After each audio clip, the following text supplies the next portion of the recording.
बहुत बहुत धन्यवाद। खुदावंद यीशु मसीह के सामर्थी नाम में सबको प्यार भरा सलाम। और आज हम वचन सीखेंगे कि मन फिराव का। आज का विषय है मन फिराव। हम मत्ती रचित सुसमाचार में देखते हैं 4 अध्याय उसके 17 पद में, उस समय से यीशु ने प्रचार करना और यह कहना आरंभ किया कि मन फिराओ क्योंकि स्वर्ग का राज निकट आया है। तो आज का विषय है कि मन फिराव के लिए, क्योंकि आज मसीहत में देखते हैं कि सभी लोग जब मसीहत में प्रभु को ग्रहण कर लेते हैं, बहुत सारे लोगों ने बपतिस्मा भी लिया होगा, प्रभु भोज भी लेते हैं, पर उन्होंने मन फिराव नहीं किया पापों से मन फिराव नहीं किया, पर उन्होंने बपतिस्मा भी लिया। लोग बोलते हैं कि हाँ, हम विश्वास करते हैं कि हम विश्वास के द्वारा बचाए गए हैं। बेशक हम विश्वास के द्वारा बचाए गए हैं, पर हमें मन फिराना पड़ेगा। हमारे पापों का, जो हमारे अंदर पाप चल रहे, पाप का स्वभाव है, उससे हमें मन फिराना पड़ेगा। तो प्रभु यीशु मसीह ने जब प्रचार किया तो उसने यही प्रचार किया, मन फिराओ। तो हमें मन फिराना बहुत जरूरी है। और स्वर्ग का राज निकट आ गया, प्रभु यीशु मसीह ने बोला। तो स्वर्ग का राज क्या है? स्वर्ग का राज प्रभु यीशु मसीह है, क्योंकि प्रभु यीशु मसीह ही एकमात्र स्वर्ग का राज, जो स्वर्ग पर ले जाने के लिए हमारा एक मार्ग है। प्रभु यीशु मसीह ने बोला, मार्ग, सत्य और जीवन मैं ही हूँ, बिना मेरे द्वारा कोई भी पिता के पास नहीं जा सकता। तो हमें मन फिराना पड़ेगा हमारी पापों से। तो लोग बोलते कि हम विश्वास कर हम विश्वास के द्वारा बचाए गए हैं, पर जब तक हमारा कामों के द्वारा हम कामों के साथ ना हो तो हमारा विश्वास क्या है? मुर्दे का समान है। तो याकूब की पत्री में भी हम देखते हैं कि याकूब की पत्री में परमेश्वर के दास याकूब हमें बताते हैं कि शैतान भी विश्वास करता है कि यीशु मसीह परमेश्वर है। तो क्या शैतान स्वर्ग जा सकता है? कदापि नहीं। तो इसी तरह अगर हमारा विश्वास कामों के साथ ना हो तो हमारा विश्वास मुर्दे के समान है। तो हमारे जो अब्राहम, हम जिसको पिता बोलते हैं, तो उनका हम देखते हैं कि उसने परमेश्वर पर विश्वास किया और उसने परमेश्वर की आज्ञा को माना। तो परमेश्वर ने उसको अपने बेटे का बलिदान करने के लिए बोला, तो उसने अपना इकलौता पुत्र बलिदान करने के लिए भी संकोच नहीं किया उसने। तो अपने बेटे को क्या किया? उसको कुर्बान करने के लिए चला गया। पर परमेश्वर ने उसके विश्वास को परखा, तो वो कामों के द्वारा उसका विश्वास क्या सिद्ध हुआ है। तो हम देखते हैं कि प्रभु यीशु मसीह ने जब शमौन फरीसी के घर में एक पापी स्त्री थी, तो वहां पर क्या हुआ कि उस औरत ने उस बहन ने अपने पापों की क्षमा मांगा। उसका रो रो कर उसने अपने आंसुओं से उसके पैरों को पहुंचा और उसके इतर उसके सर पर और पैरों पर डाल दिया। तो उसने पूरा अपने पापों को मान लिया और प्रभु यीशु मसीह ने उसके पाप क्षमा। और जक्कई का भी हम देखते हैं, और जक्कई का भी देखते हैं। जक्कई ने भी क्या किया? अपने पापों से प्रभु यीशु मसीह को उसको अपना एकमात्र परमेश्वर ग्रहण किया और अपने पापों को मानकर उसने बोला, प्रभु जी, अगर मैंने किसी से धोखा किया है, किसी से टैक्स लेता था वो, तो उसने बोला अगर मैं धोखा किया तो मैं आधा अपनी जायदाद लोगों में बांट दूंगा, और किसी के साथ धोखा किया है तो मैं उसको 2 गुना 4 गुना दूंगा। तो प्रभु यीशु मसीह ने बोला, आज इस घर में मुक्ति आई है, सैल्वेशन, उद्धार आया है। तो परमेश्वर का घर हम है।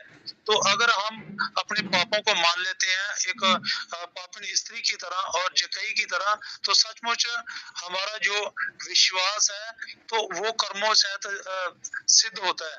तो हमें विश्वास के साथ साथ हमें अपने कामों को भी करके दिखाना कि हम विश्वासी हैं। और जितने मसीह भाई बहन जिन्होंने प्रभु को ग्रहण तो कर लिया है, लेकिन अपने पापों से मन नहीं फिराते, तो उन्हें पापी स्त्री और जक्कई की तरह पापों से अपने मन फिराने की जरूरत है। क्योंकि वचन इब्रानियों में हम देखते हैं 10 अध्याय उसके 26 पद से लेकर 27 में लिखा, अगर हम सच्चाई की पहचान प्राप्त करने के बावजूद भी हम जानबूझकर पाप करते हैं, तो फिर कोई दूसरा बलिदान नहीं रह जाता, क्योंकि परमेश्वर ने अपना बलिदान दे दिया है। तो न्याय की भयानक जो आग का जो ज्वलन है बाकी है, जो विरोधियों को भस्म कर देगा। तो विरोधी कौन है? विरोधी वही लोग हैं जो प्रभु को ग्रहण तो कर लिया है, पर अपने पापों को नहीं छोड़ा। तो पापों को नहीं छोड़ा। पाप क्या है? परमेश्वर की अनाज्ञा करके परमेश्वर के आज्ञाओं को उल्लंघन करना, ये पाप है। तो परमेश्वर ने बोला कि शराब नहीं पीना, गाली गलौज नहीं करना, लड़ाई झगड़ा नहीं करना, व्यभिचार नहीं करना, ऐसे बहुत सारे काम है। पर मसीहत में देखते हैं बहुत सारे मसीह भाई बहन ऐसे हैं जो उनमें ये पाप उनके जीवन में कार्य कर रहे हैं। तो वो क्या करते हैं, अपने पापों से तौबा नहीं करते हैं, मन नहीं फिराते हैं। तो हमें आज मन फिराने की जरूरत है, क्योंकि परमेश्वर की आंखें भले और बुरे दोनों को ताकती रहती हैं, जैसा नीति वचन 15 अध्याय उसके 3 पद में लिखा है। तो परमेश्वर क्या करता है, स्वर्ग से देखता है, धर्मी को भी देखता है और दुष्ट को भी देखता है। अगर हम परमेश्वर में होकर भी वचनों के अनुसार जीवन व्यतीत नहीं करेंगे, तो हम दुष्ट के समान है। तो परमेश्वर जो हम परमेश्वर के बैरी बन जाते हैं। अगर संसार के साथ मित्रचारा करेंगे, उसके साथ मेल मिलाप करेंगे, उनके जैसे काम करेंगे, तो हम कदापि हम परमेश्वर के राज्य में दाखिल नहीं हो सकते। तो अंत की बात यही है कि सब कुछ जैसे सबुदेश 12 अध्याय उसके 13 और 14 पद में देखते हैं, सब कुछ सुना गया है। अंत की बात यह है कि परमेश्वर का भय मान और उसके आगे पालन कर, क्योंकि मनुष्य का संपूर्ण कर्तव्य यही है। क्योंकि परमेश्वर सब कामों और सब गुप्त बातों का, चाहे वे भली हो चाहे बुरी हो, न्याय करेगा। तो परमेश्वर क्या करता है कि चाहे हम कोई भी हम काम करते हैं, चाहे भला करते हैं चाहे बुरा करते हैं, तो हमारा हर एक चीज बातों को परमेश्वर एक नोट करता है। तो अगर जीवन की पुस्तक में किसी का नाम नहीं मिला, तो वो अनंत काल की आग में चला जाएगा, जैसे प्रकाशित वाक्य में लिखा है। तो हमें इस वचन से आज यही सीख मिलती है कि अगर हमारे बीच में कोई भी भाई बहन सुन रहे हैं, जितने भी ऑनलाइन वीडियो में इसको देखेंगे सुनेंगे, तो अगर हमारे बीच में कोई भी ऐसा भाई बहन है, प्रभु को ग्रहण तो किया, अगर आप अपने पापों से मन नहीं फिराया, अपने पापों को नहीं छोड़ा, तो आज हमें मन फिराने की जरूरत है, अपने पापों को छोड़ने की जरूरत है, तभी हम परमेश्वर के राज्य में प्रवेश कर सकेंगे। सभी को जय मसीह की। जय मसीह की ब्रदर, बहुत बहुत धन्यवाद सुंदर सा कलाम के लिए, परमेश्वर के वचन के लिए, तो बहुत बहुत धन्यवाद। तो आइए हम आगे के समय जो है हमारे बीच में आनंद ब्रदर है। आनंद ब्रदर, आपको इस बाइबल स्टडी में बैठने में स्वागत है, धन्यवाद, थैंक यू। तो आप आगे के समय आपको देते हैं, आप परमेश्वर के कलाम को जो है सबको सिखाएं। थैंक यू ब्रदर, बहुत बहुत धन्यवाद। आनंद ब्रदर।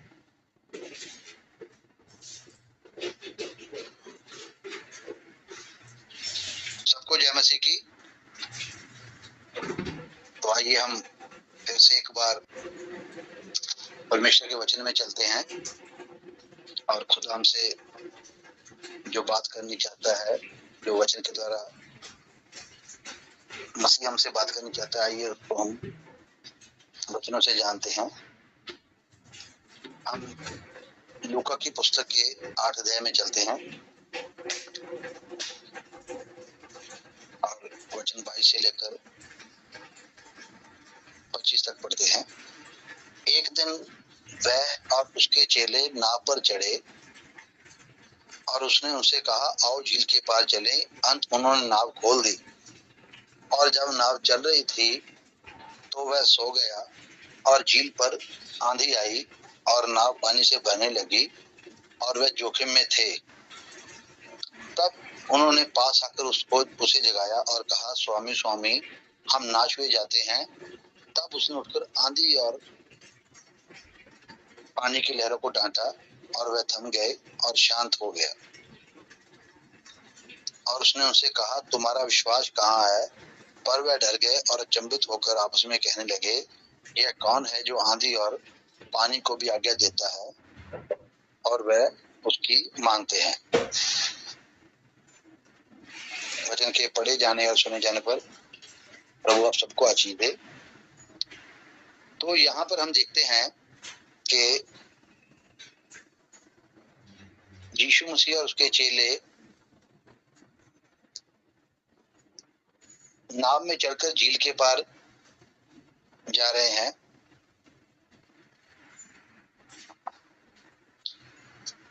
झील के लिए। और हम यहाँ पर क्या देखते हैं कि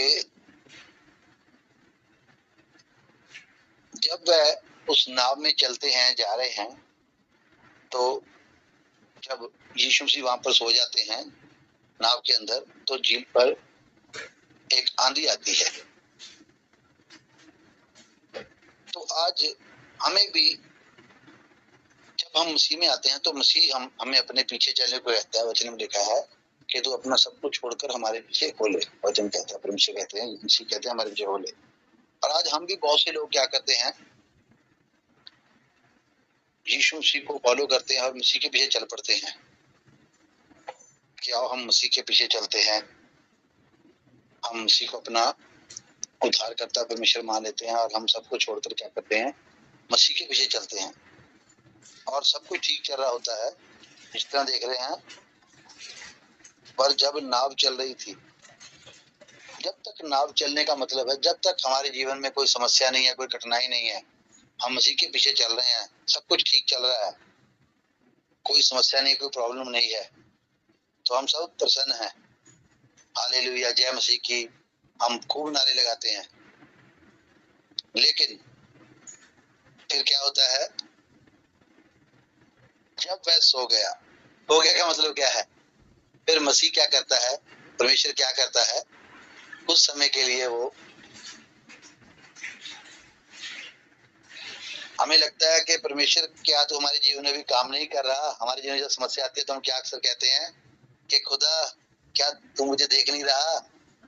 अक्सर लोग कहते हैं कि खुदा सो गया है ना, खुदा ने अपनी आंखें बंद कर ली है, खुदा तुम्हें मेरी समस्या, तुम्हें मेरी परेशानी नजर नहीं आ रही। तो हम क्या करते हैं, हम लोग परमेश्वर की तरफ, खुदा की तरफ दुहाई देने लग जाते हैं। जब हमारे जीवन में समस्या आती है तो हम क्या करते हैं, खुदा की दुहाई देते हैं कि खुदा मुझे बचा ले, मेरे जीवन में ये समस्या है, मेरे जीवन में ये प्रॉब्लम है, मेरे घर में समस्या है, मेरे परिवार में ये समस्या है। हम क्या करते हैं, हम खुदा को कोसना शुरू कर देते हैं। जब तक सब ठीक चलता है हम बड़े प्रसन्न होते हैं, लेकिन समस्या आती है क्या हो जाता है, हम परेशानी में आ जाते हैं। जब तक नाव ठीक चल रही होती है हम सब प्रसन्न होते हैं, जीवन ठीक चलता है, हम सब प्रसन्न होते हैं। आज बहुत से मसीह लोग हैं, जीवन में कोई समस्या नहीं है, जीवन में कोई परेशानी नहीं है, तो वो प्रसन्न है। लेकिन जैसे जीवन में समस्या आती है क्या होता है, वो लोग क्या करते हैं, बैकस्लाइड हो जाते हैं, पीछे हो जाते हैं।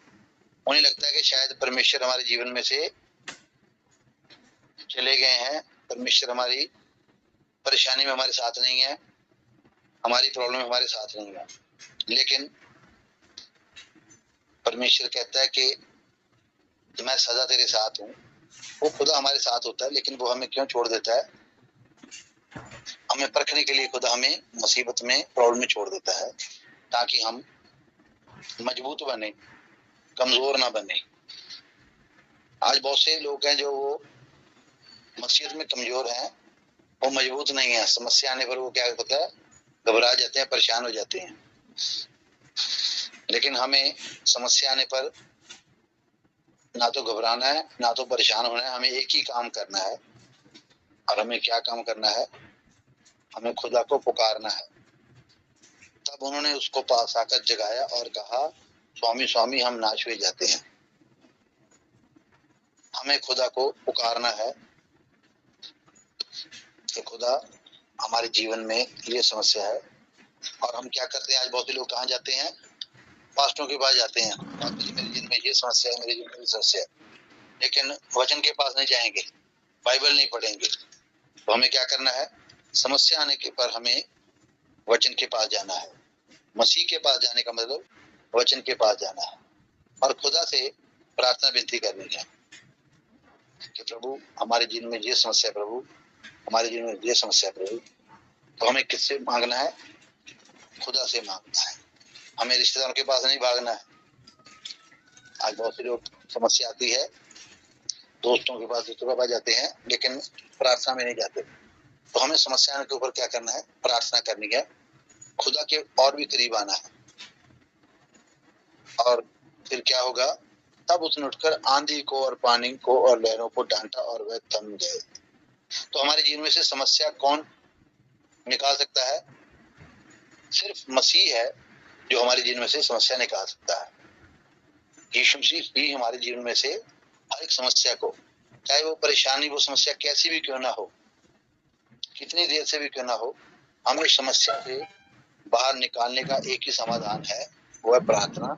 और जब हम खुदा से प्रार्थना करते हैं तो खुदा हमें उस समस्या से, उस परेशानी से हमें खुदा क्या करता है? बाहर निकालता है। और खुदा नहीं चाहता कि हम नाश हों, और खुदा चाहता है कि हम मजबूत बने। तब उसने उनसे कहा, तुम्हारा विश्वास कहाँ है? क्योंकि हमने समस्या में क्या किया? उस परमेश्वर के ऊपर, उसके पुत्र के ऊपर क्या किया? विश्वास नहीं किया। तो यीशु मसीह कहता है कि हे थोड़ी प्रतीत वालों। क्यों कहता है यीशु थोड़ी प्रतीत वालों? क्योंकि हमारा विश्वास क्या है? थोड़ा है। जब तक सब कुछ ठीक है, हम कहते हैं कि हम सही रास्ते पर चल रहे हैं, सही ट्रैक पर हैं। लेकिन जैसे ही परेशानी आती है, मुसीबत आती है, तो लोग, संसार भी हमें बताते हैं कि भाई तुमने ये रास्ता गलत पकड़ लिया, तुमने अपने प्लानों को छोड़ दिया, पूर्वजों को छोड़ दिया, अपने देवी देवताओं को छोड़ दिया, इसलिए तुम्हारी जीवन में समस्या है। तो लोग हमें क्या करते हैं? निर्बल बनाते हैं, कमजोर करते हैं। और इसलिए परमेश्वर का वचन कहता है कि कम विश्वास वालों, कम प्रतीत वालों, तुम्हारा विश्वास कहाँ है? तो हमें विश्वास में मजबूत बनना है, चाहे कैसे भी हमारे जीवन में समस्या आए, कैसी भी परेशानी क्यों ना आए, हमें प्रार्थना में बने रहना है, वचन में बने रहना है, और परमेश्वर से उन तमाम जरूरतों के लिए, उन तमाम समस्याओं के लिए प्रार्थना करना है। और खुदा हमें उन प्रॉब्लम से बाहर निकलने की हिम्मत देते हैं, वो हमें उस प्रॉब्लम से बाहर निकालते हैं, और हमारे जीवन में खुदा फिर से नए सिरे से काम करते हैं, ताकि हम उन मुसीबतों में भी, उन कठिनाइयों में भी हम क्या करें? हम अपने परमेश्वर के ऊपर भरोसा रखें और विश्वास करें कि परमेश्वर हमारे सदा साथ है। एक वचन हम देखेंगे लास्ट में,